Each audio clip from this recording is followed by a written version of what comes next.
watching News 25. Local coverage you can count on. News 25 is brought to you by J.K. Nelson Law, voted Best of Las Vegas. Give them a call, 702-727-9900.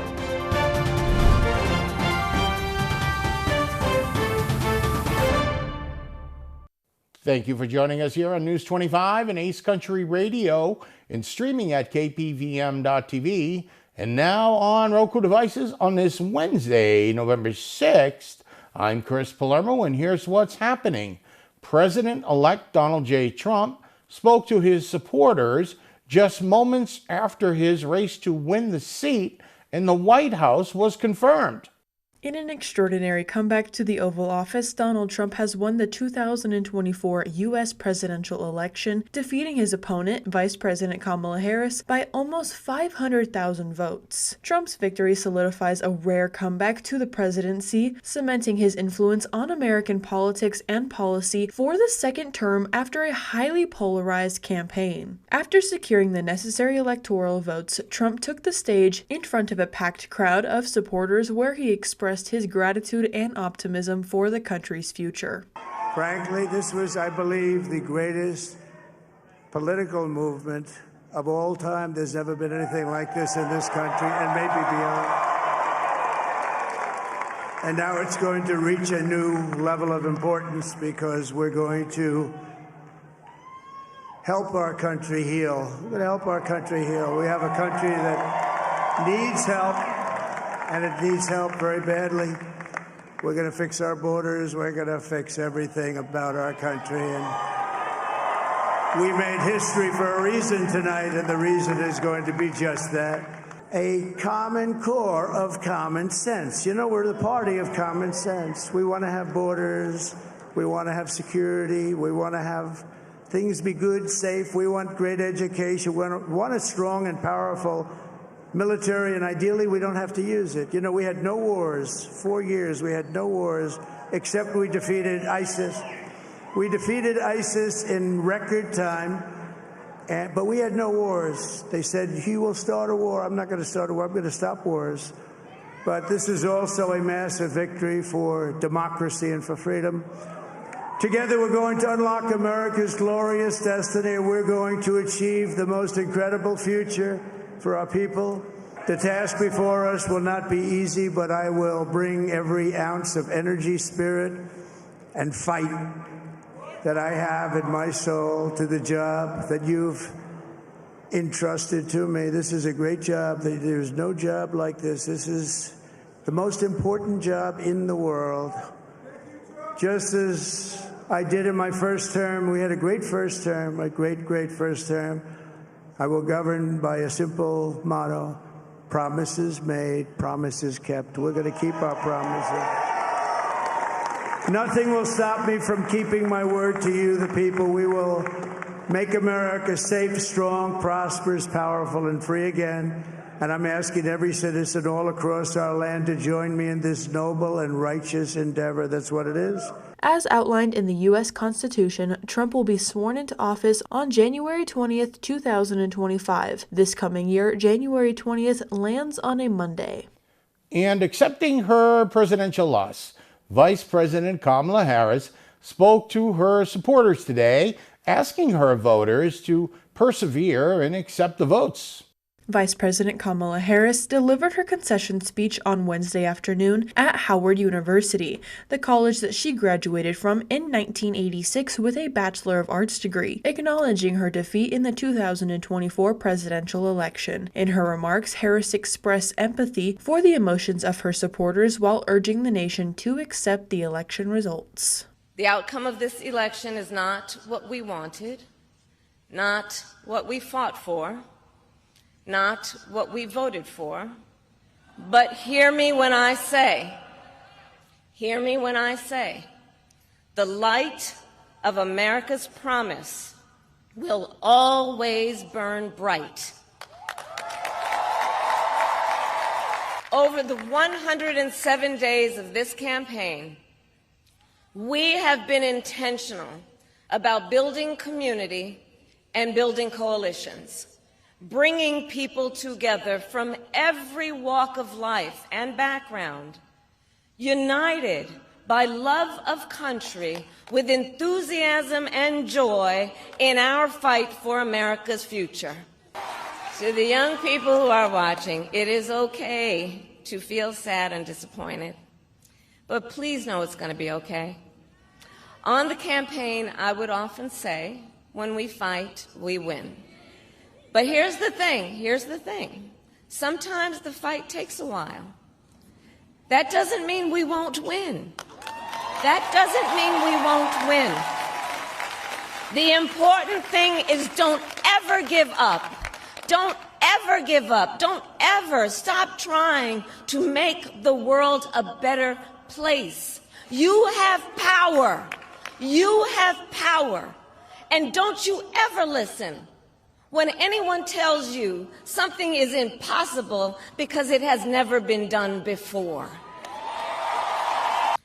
And so to everyone who is watching, do not despair. This is not a time to throw up our hands. This is a time to roll up our sleeves.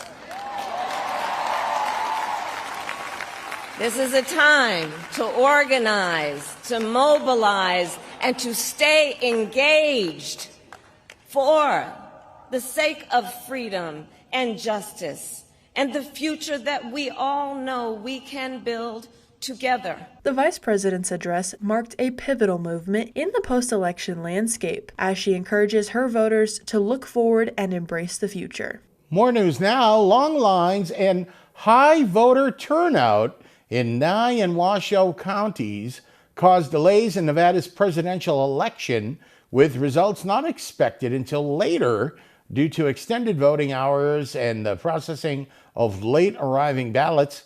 Here's what Nevadans can expect in the next 24 hours.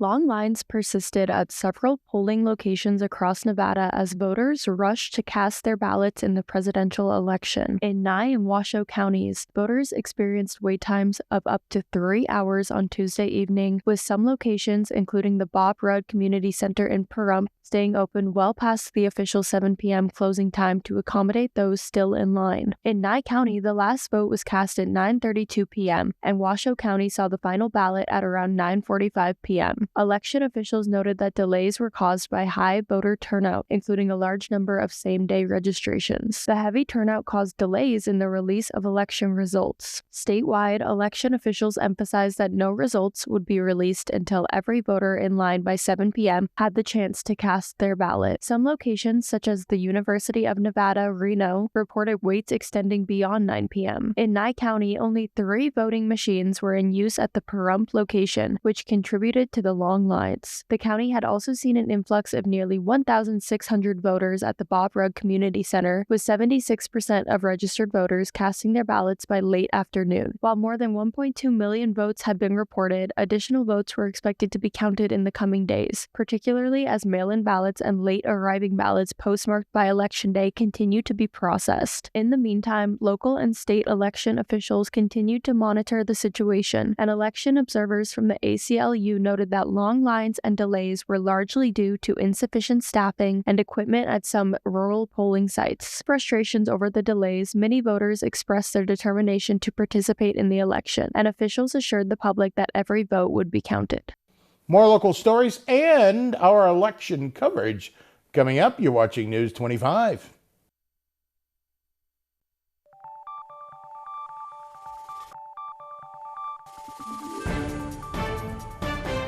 You're watching News 25. Local coverage you can count on.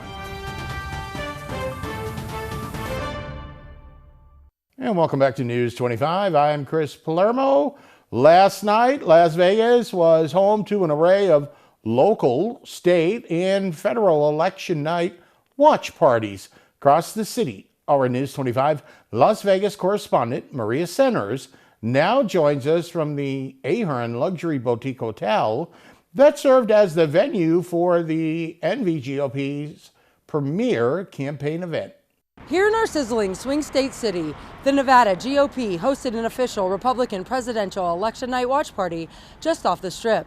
Let's get inside and watch these results roll in. How long have you been here? Are you sweating under that mask? What's going through your head right now as tons of vote by mail ballots are obviously still waiting to be curated? It's too big to rig. We're going to win, and we're going to win big. We've had 12 years of Democratic rule out of 16 years. We need to turn it around. Do you think if President Donald J. Trump is voted in for a 47th term, he will actually be positioned to be America's next commander-in-chief? Yes. Did you vote in person, by mail, absentee? In person, early voting. How about you? In person, early voting. I had. We both went up there, baby. Let's take it. Let's get this done. We wanted to beat the other team at their own game. Cool dude. He said what he wanted to say, and I believe in his leadership. We believe in his leadership. Real gets you hated. For me, I would say that my values line up with his values. I'm military, so I know he supports the military. With Kamala, no disrespect to her, but kind of a little bit of disrespect. I know right from wrong. You know what I'm saying? And I just don't believe that she's honest. One thing with Trump, you know you're going to get it in the raw. It's honest, and I love that. So I can't go against what a person telling me truthfully versus what she's just making up. And then, like, the economy is terrible right now. Inflation is terrible and everything. So if you can't do everything you're promising while you in office now, I don't believe that you're going to do it if you get in office next. So, yeah. What branch of the U.S. Armed Forces did you serve in? United States Navy. Thank you so much for your selfless service on behalf of everyone here at KPVM Television. Thank you. All the way from Canada to our great Silver Swing State on election 2024. How'd you get here? Because I love Trump. I support Trump for so many years. This man, it's amazing. Specifically, what attracted you to vote for Donald J. Trump? It was in 2015. Trump came on stage and he stole the camera. He was a great person. He exposed the swamp. He told the truth, and he made an enemy of everyone. Yeah. I'm black, native, and my dad is Canadian white. Kamala Harris is not black. She is Jamaican mixed, and we don't know if she's black or not. And she's Indian. The black people don't stand for Kamala. Real black people know what's going on with the Democratic Party. We have to get off the plantation and think for ourselves. Randy, election 2024, the polls are over. How are you feeling? Optimistic at this point. I'm thrilled to learn that the Republicans just took control of the Senate, and I hope more good news is to follow as the evening progresses. Proudly reporting from Clark County, I'm Maria Centers for News 25 Las Vegas. Thank you very much, Maria, and I want to congratulate you for all the great election coverage you have given us over the past few months. More news now. Environmental groups and the Western Shoshone tribe have filed a lawsuit against the Bureau of Land Management's approval of a lithium mine in Nevada. News 25 has more. Environmental groups and a Western Shoshone tribe have filed a lawsuit against the Bureau of Land Management over its approval of a lithium mine in Nevada, accusing the agency of rushing the environmental review process and violating federal laws. The lawsuit, filed Thursday in U.S. District Court, challenges the approval of a lithium boron mine proposed by the Australian company Ioneer in Esmeralda County. The legal action raises concerns over the mine's potential impact on endangered species, particularly Times buckwheat, a rare wildflower. The U.S. Fish and Wildlife Service granted protections for the plant, prompting Ioneer to adjust its mine plan. However, the lawsuit also highlights risks to local water resources, including sacred Western Shoshone sites such as Cave Spring, which could be affected by the mine's dewatering process. The lawsuit claims the Bureau of Land Management violated the Endangered Species Act, the Federal Land Policy and Management Act, and the National Environmental Policy Act, and challenges the expedited review process. Internal Bureau of Land Management emails obtained through a Freedom of Information Act described the review as unusually fast, raising questions about its thoroughness. Ioneer, confident the mine's construction will proceed as planned in 2025, intends to defend the Bureau of Land Management's approval. The case underscores the ongoing tension between promoting green energy initiatives like lithium mining and protecting environmental and cultural resources on public lands. Well, you'll be glad to know there is a Hawaiian festival coming up this weekend here in Pahrump, and we'll have that up next. You're watching News 25.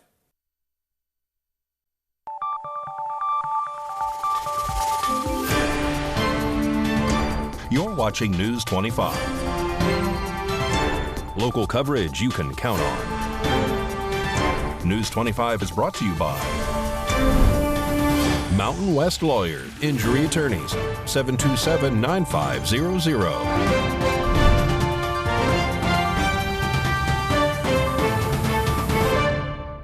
And welcome back to News 25. I'm Chris Palermo.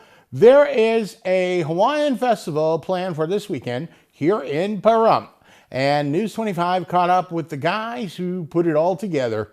What's up, everybody? It's your boy, Brother Brands. This is Jarrett from LMI Productions. The premier Pahrump Hawaiian Festival is going on this weekend, November 9th at Petrick Park. What's going on, Jared? We have vendors. We have all kinds of vendors. We have craft vendors, retail vendors, food vendors, 80 plus vendors. We have music, we have dancing, we have a culture booth that I'll let my partner get into.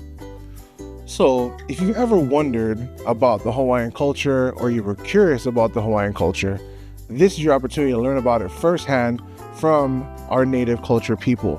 We have people from all over the Polynesian area coming, all the way from Hawaii, Samoa, even from our 9th island, Las Vegas. They'll be here this weekend. So if you've ever been curious and you're wondering what happens for traditional Hawaiian crafts, come on, check us out this Saturday. And if you're wondering what time all these festivities start, it starts at 11 o'clock and we're going all the way till past sundown at 7. So from 11 to 7 on November 9th, come and join us, Brother Brands and Jarrett. A Huilo Festival by LMI Productions right here on our own Pahrump. Shoots.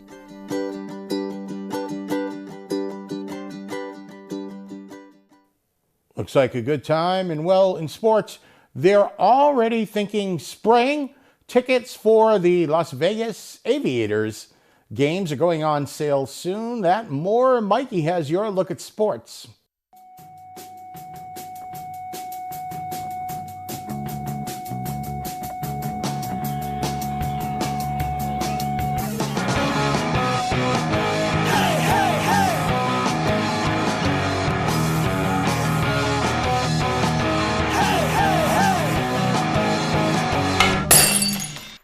Time now for your News 25 look at sports and streaming at KPVM.TV and now on Roku devices. Vegas Golden Knights are in Edmonton this evening. They'll be taking on the Oilers. Puck drop 5:30.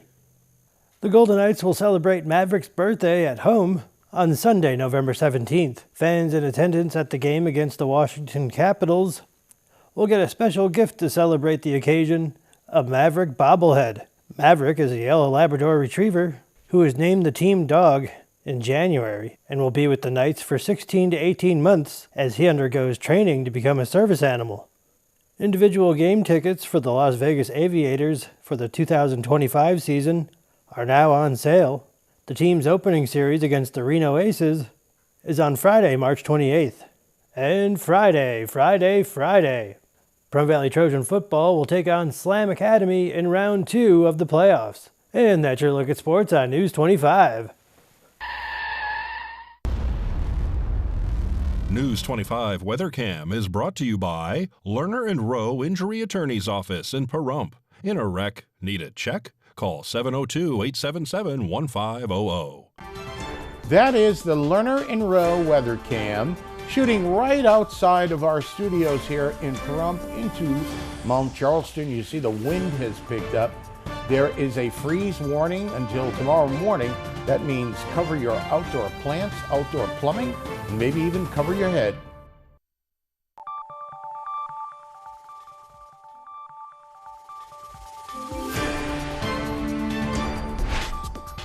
News 25 weather is brought to you by Desert View Hospital. We're here when you need us, providing compassionate and friendly care to our neighbors since 2006. DesertViewHospital.com.